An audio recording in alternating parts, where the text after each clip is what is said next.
नमस्कार। आकाशवाणी से प्रस्तुत है समाचार संध्या।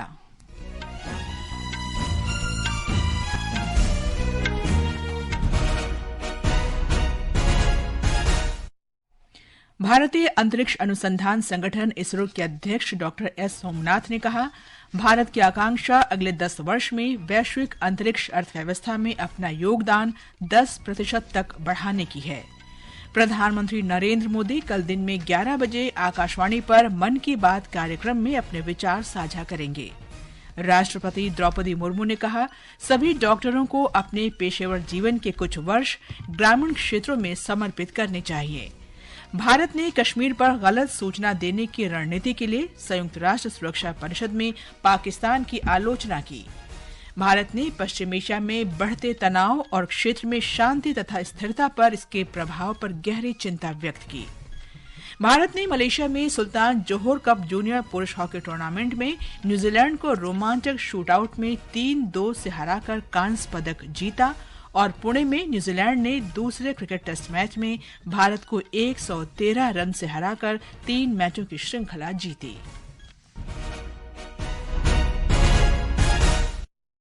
समाचार संध्या के साथ मैं कनकलता। राष्ट्रपति द्रौपदी मुर्मू ने आज भारत के अंतरिक्ष कार्यक्रम को नई ऊंचाइयों पर ले जाने में भारतीय अंतरिक्ष अनुसंधान संगठन इसरो के योगदान की सराहना की। नई दिल्ली में आकाशवाणी के रंग भवन में सरदार पटेल स्मारक व्याख्यान 2024 पर एक वीडियो संदेश में राष्ट्रपति ने सरदार पटेल को श्रद्धांजलि अर्पित की। राष्ट्रपति ने कहा कि सरदार पटेल स्वतंत्रता के बाद आधुनिक भारत के निर्माता हैं। उन्होंने ये भी उल्लेख किया कि statue of unity Sardar Patel की समृद्ध विरासत को एक सच्ची श्रद्धांजलि है। पिछले वर्ष विक्रम लैंडर द्वारा चंद्रमा के दक्षिण ध्रुव के पास उतरने का सीधा प्रसारण मैंने देखा था। सभी देशवासियों के साथ मैं भी गर्व का अनुभव कर रही थी। सरदार पटेल हमारे राष्ट्रीय एकता के प्रतीक पुरुष हैं। आइए सरदार पटेल की पावन स्मृति में हम सभी विकसित भारत के निर्माण के राष्ट्रीय लक्ष्यों की दिशा में एकजुट होकर आगे बढ़ने का संकल्प लें। नए आयामों की खोज में भारतीय अंतरिक्ष यात्रा पर सरदार पटेल स्मारक व्याख्यान देते हुए इसरो के अध्यक्ष डॉक्टर एस सोमनाथ ने कहा कि भारत का लक्ष्य अगले 10 वर्ष में वैश्विक अंतरिक्ष अर्थव्यवस्था में अपने योगदान को 2% से बढ़ाकर 10% करने की है। हमारे संवाददाता ने बताया है कि इसरो प्रमुख ने अंतरिक्ष क्षेत्र के सभी हितधारकों के बीच सहयोग बढ़ाने की आवश्यकता पर बल दिया। इसरो प्रमुख ने कहा कि सरकार ने अंतरिक्ष क्षेत्र में सुधार लाने के लिए कई कदम उठाए हैं। उन्होंने बताया कि सरकार ने भारतीय अंतरिक्ष नीति 2023 की शुरुआत की है और साथ ही अंतरिक्ष क्षेत्र के लिए FDI को उदार बनाया है। उन्होंने कहा कि वर्तमान में अंतरिक्ष क्षेत्र में 200 से अधिक स्टार्टअप हैं, जबकि 2014 में केवल एक स्टार्टअप था। There is a new policy called Space Policy 2023 has been announced. A new foreign direct investment policy has been announced by government. A new geospatial policy came out. All these are adding to creating a more vibrant space economy. Today our aspiration is that India's contribution to global space economy is hardly 2% today. We would like to expand it to something like 10% in the coming 10 plus years.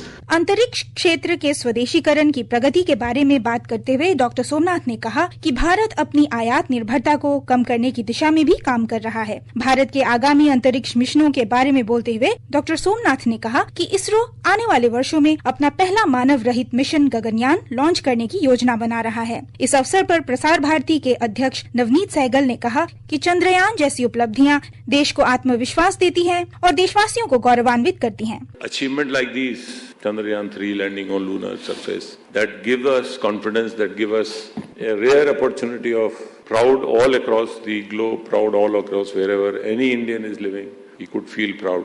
इस कार्यक्रम में प्रसार भारती के CEO Gaurav Dwivedi और आकाशवाणी की महानिदेशक doctor Pragya Paliwal Gaur भी मौजूद थे। सुपर्णा सैकिया, आकाशवाणी समाचार, दिल्ली।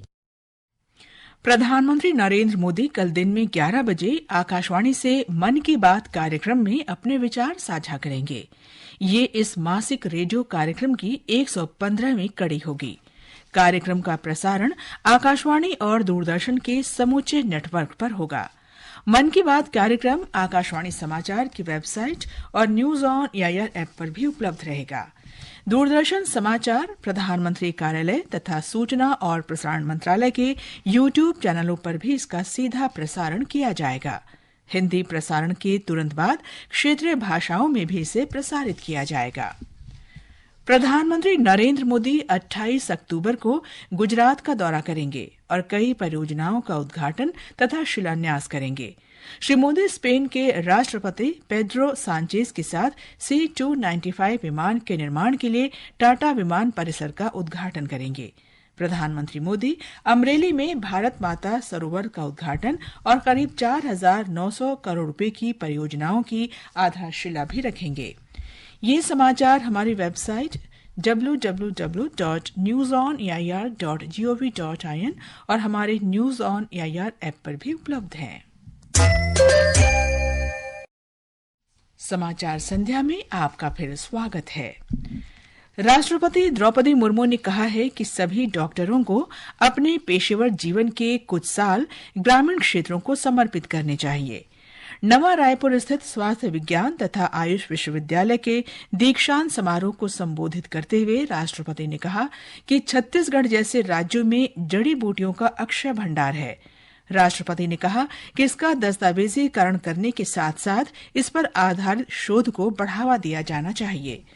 इससे पहले राष्ट्रपति द्रौपदी मुर्मू ने भारतीय प्रौद्योगिकी संस्थान IIT भिलाई के दीक्षांत समारोह में भाग लिया। समारोह में राष्ट्रपति ने कहा कि आदिवासी लोगों की जीवन शैली से सीख लेकर देश के सतत विकास में महत्वपूर्ण योगदान दिया जा सकता है। राष्ट्रपति ने कहा कि देश का संपूर्ण विकास तभी संभव है जब विकास प्रक्रिया में जनजातीय लोगों की सक्रिय भागीदारी हो।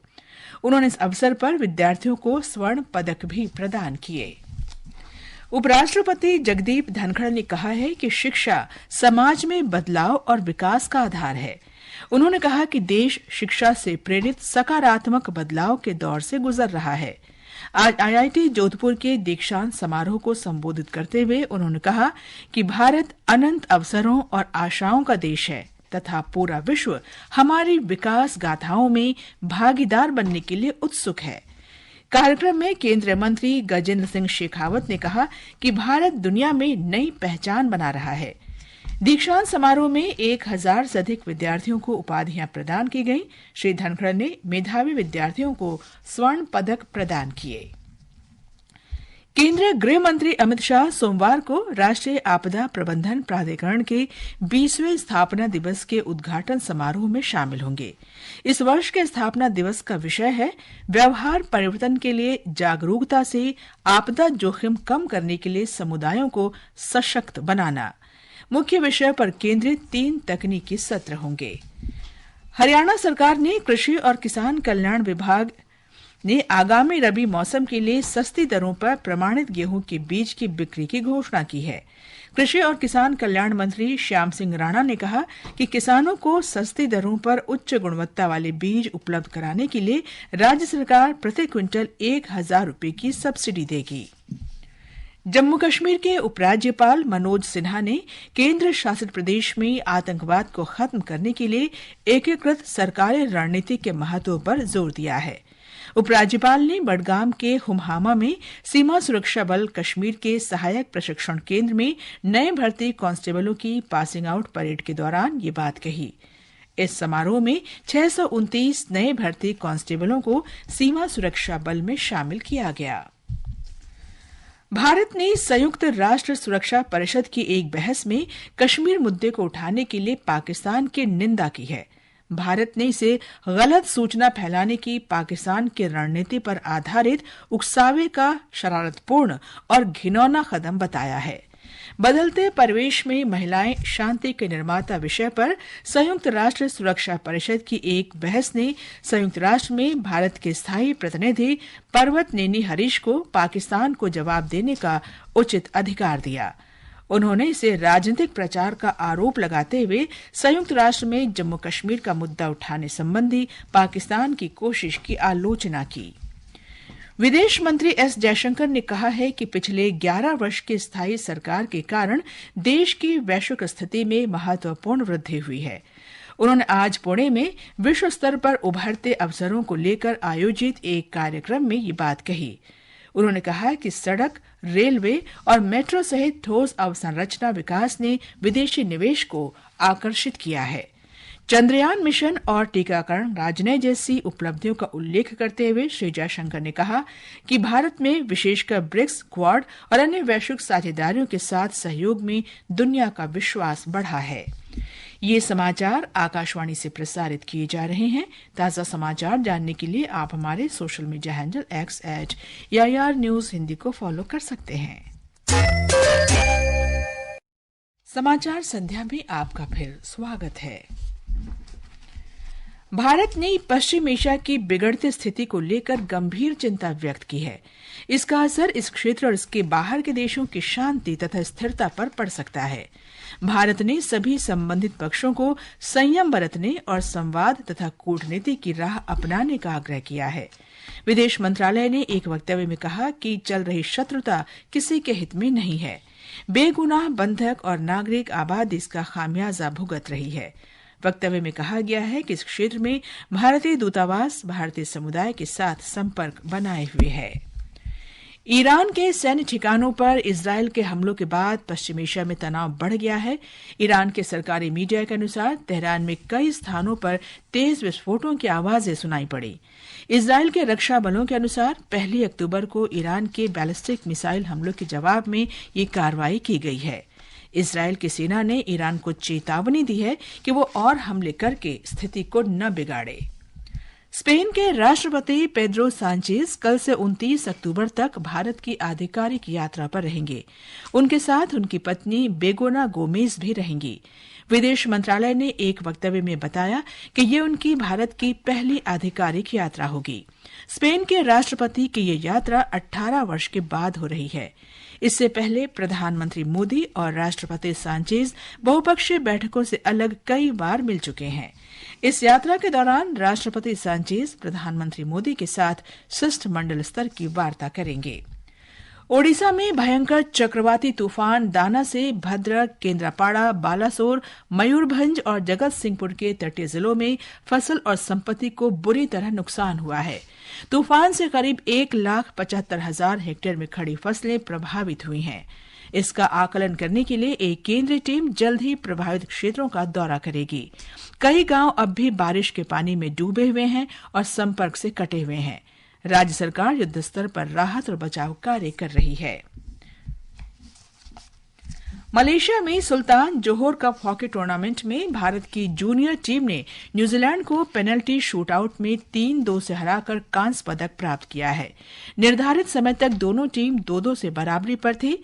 ब्रिटेन ने ऑस्ट्रेलिया को 3-2 से हराकर स्वर्ण पदक जीता। पुणे में दूसरे क्रिकेट टेस्ट मैच के तीसरे दिन न्यूजीलैंड ने भारत को 113 रन से हराकर 3 मैचों की श्रृंखला में 2-0 की अजय बढ़त बना ली है। 359 रन के लक्ष्य के जवाब में भारत की दूसरी पारी 245 रन पर सिमट गई। भारत को पिछले 12 वर्ष में पहली बार घरेलू टेस्ट श्रृंखला में हार मिली है। यशस्वी जायसवाल ने 77 और रविंद्र जडेजा ने 42 रन बनाए। न्यूजीलैंड के लिए मिशेल सेंटनर ने 6 विकेट लिए। मैच में उन्होंने कुल 13 विकेट लिए और उन्हें प्लेयर ऑफ द मैच घोषित किया गया। झारखंड में 5 जिलों के सीमावर्ती इलाकों में माओवादियों के खिलाफ संयुक्त अभियान चलाया जाएगा। पुलिस महानिदेशक अजय कुमार सिंह ने कहा कि राज्य में विधानसभा चुनाव को देखते हुए ये कदम उठाया गया है। श्री सिंह ने कहा कि माओवादी संगठनों को पकड़ने के लिए राज्य के संवेदनशील इलाकों में गहन जांच की जा रही है। अंत में मुख्य समाचार एक बार फिर। भारतीय अंतरिक्ष अनुसंधान संगठन इसरो के अध्यक्ष डॉक्टर एस सोमनाथ ने कहा, भारत की आकांक्षा अगले 10 वर्ष में वैश्विक अंतरिक्ष अर्थव्यवस्था में अपना योगदान 10% तक बढ़ाने की है। प्रधानमंत्री नरेंद्र मोदी कल दिन में 11 बजे आकाशवाणी पर मन की बात कार्यक्रम में अपने विचार साझा करेंगे। राष्ट्रपति द्रौपदी मुर्मू ने कहा, सभी डॉक्टरों को अपने पेशेवर जीवन के कुछ वर्ष ग्रामीण क्षेत्रों में समर्पित करने चाहिए। भारत ने कश्मीर पर गलत सूचना देने की रणनीति के लिए संयुक्त राष्ट्र सुरक्षा परिषद में पाकिस्तान की आलोचना की। भारत ने पश्चिम एशिया में बढ़ते तनाव और क्षेत्र में शांति तथा स्थिरता पर इसके प्रभाव पर गहरी चिंता व्यक्त की है। इसके साथ ही समाचार संध्या का ये अंक समाप्त हुआ। नमस्कार।